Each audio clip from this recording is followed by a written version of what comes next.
FNAF is full of jump scares, some scary, some frightening, some unexpected, and some just annoying. And while they all serve their purpose, there are some that just kind of flop, especially after the first time. And the ones we missed is what we're exploring today. Greetings gamers and welcome back to Top 10 Gaming. I'm Connor Monroe and this is the Top 10 Worst FNAF Jumpscares, Part 2. Last time I listed Balloon Boy and meant Nightmare Balloon Boy. He just isn't a nightmare to me, but people seem to get confused, so I meant Nightmare Balloon Boy, alright? I just didn't write Nightmare because it's not that scary. And be sure you stick around until the end for a secret jump scare that you might have missed, and it still isn't scary.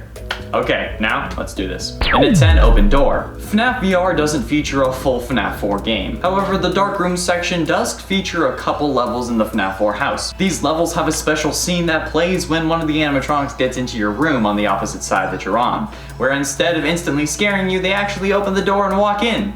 Now, don't get me wrong, the animatronics when they enter your room are horrific. They're towering over you and there is no way to stop them once they come in. But after the initial horror is over and you've watched them walk in, the jump scare isn't that bad, because at that point you expect it. You know it's gonna happen. It's certainly a shock when you first see them, but once your brain has processed it, you're okay. Even if it's Nightmare Fredbear, and that says a lot. Night Terrors. It's called Night Terrors. That's the one. Not Dark Rooms, Night Terrors. There we go. In the 9, Yenndo. What's scarier? An animatronic with a scary visual design, or an endoskeleton that has nothing else going on? Most of you are probably going to say a full animatronic, unless you're intentionally saying what you think will contradict my point. But Yenndo is simply a naked Funtime Freddy. Some think that it's golden Funtime Freddy, but let's be honest here. For the purposes of a jump scare, they're just naked Funtime Freddy. And the Funtime Freddy jump scare is scary because his face can open. The opening of one's face is not natural and is therefore creepy. But this guy isn't opening his face. He can't. It's basically already open. And it's not like it's flesh and blood. It's metal robotic parts. Plus, you can get this jump scare when you're expecting Funtime Foxy, so the confusion will have to overtake the fear. It definitely will. Quickly, in fact. Plus, I just don't find Yenndo or Endo scary. I don't. They don't do anything. In at 8, Foxy.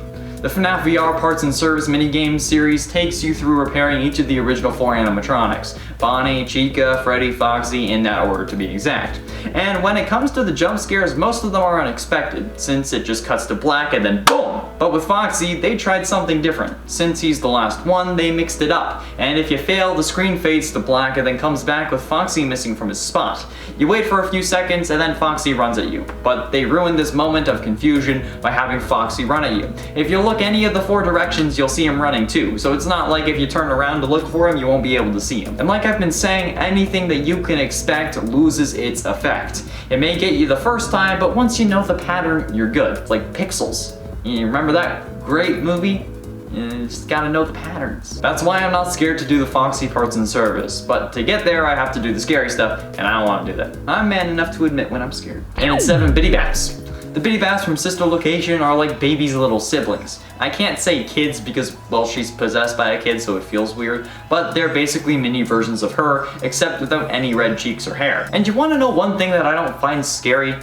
Babies. Babies aren't scary. I mean, sure, they'll bite your face off like an adult in a bath salt-filled rage. They aren't actually that scary. Same goes for the animatronics. Sure, they may get you the first time, but every other time, they just seem kinda cute.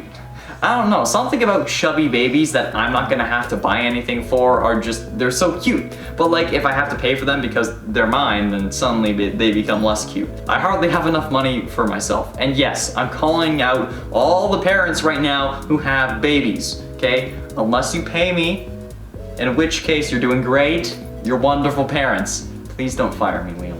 Or landed. And at 6, Special Delivery. I've said it before and I'll say it again. The jump scares in Special Delivery aren't scary. The designs of the animatronics are, and if they were real, I'd be crapping myself on a regular basis, especially the final 2 in the top 10 scariest Special Delivery animatronics video. You should go check that out if you haven't already. But the actual jump scares themselves aren't scary. Why do I think that, you ask? Well, because they're on my phone screen. They're small and you're watching them come at you, at least for the most part. Like, the animatronics are normally scary because they have power over you. And on a phone, you don't really feel that same sense of powerlessness because, well, you can see that they aren't actually there. You can only see them on a small screen. And your focus can cut from that screen at any moment. You can say the same about the other games, sure, but when it's a monitor that you're actively looking around on, you tend not to get distracted because it's not like they're actually there. The same thing applies to the jump scares on mobile versions, but again, the whole point of FNAF AR is that they're in your house, but they aren't, and you can clearly see that, thus losing the immersion and thus the scare factor. If FNAF AR gets a VR port, though, it will definitely be a different story. That would be cool, but it would require Oculus and other VR headset companies to not have black and white only cameras on the headset, because like they just use those to track your movement. But if they had like color cameras that were actually decent quality, it would be expensive, but holy crap, would that be insane. Halfway through into number 5, Ennard. Ennard is a creepy animatronic, but one thing that is certainly creepy but not scary is the jump scare from the Ennard vent repair when you think that you've defeated him but he's actually still alive. Now, don't get me wrong, that is terrifying the first time, but after you know that it's coming, it then loses its effect, even in blacklight mode, unless you've forgotten about it through the intensity that is the puzzles, which is understandable, but when you get to remember it, it doesn't get you nearly as much as the first time. And whereas jump scares when you're playing the main game can get you every time, since you never really know when they're coming, set jump scares like this in a story sense don't really have the same effect, which is unfortunate. It's just how humans work, though. Most of the actual scary part of the thing we call being scared is the fear of the unknown. Every human has it. That's why if we see shadows that we don't know the origins of, we get nervous, or if something random is on the road in the middle of the night that we can't see, we get scared. It's just human nature. It's why we're looking for answers to the universe, but not searching our oceans for some reason. And 4, Freddy. The only way I've lost in FNAF 1 is because I've run out of power. I like to play cautiously. It's like the opposite of I like to live dangerously. Just caution. Caution! However, the characters never jump scare me without me running out of power, and that makes things incredibly predictable. So when I hear the March of the Toreador start playing, I know it's coming. It's not really scary when you run out of power because there's so much buildup. It's again, expected, and that ruins the scare. Just like how if you know when the jump scare in a movie is gonna happen, they don't scare you. It may startle you, but nothing more. It's the same thing here. In VR though, it's a different story. And at 3, Minireenas. Oh no, a little doll jumped onto my face. Whatever am I going to do? Take it off. That's it. The jump scare doesn't even end your game. It's just slightly inconveniences you. Honestly, it may even help you if you're playing the Sister Location VR fan recreation that Eddie VR has been playing on his channel. It got to a point where he actually holds onto the Minireenas to help make himself feel better, especially when Baby is coming in for a jump scare. He's gotten so used to it that even when stressed, it doesn't really seem to affect him. That's desensitization right there. Plus, the Minireenas aren't scary, only if they want to climb inside you.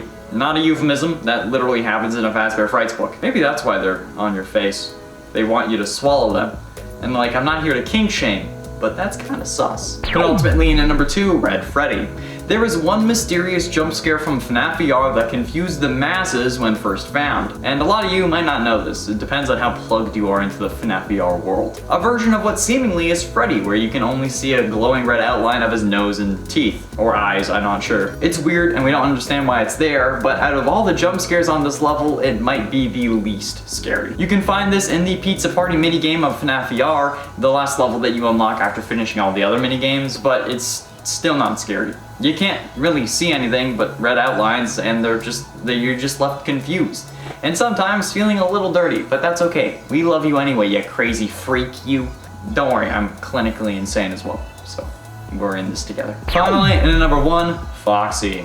There's a reason everybody thought that Foxy was a good guy, because his jump scare isn't really a jump scare, at least in FNAF 1. The scariest thing about it is the noise. Other than that, this guy just kind of leans into the doorway and then the game goes back to the menu.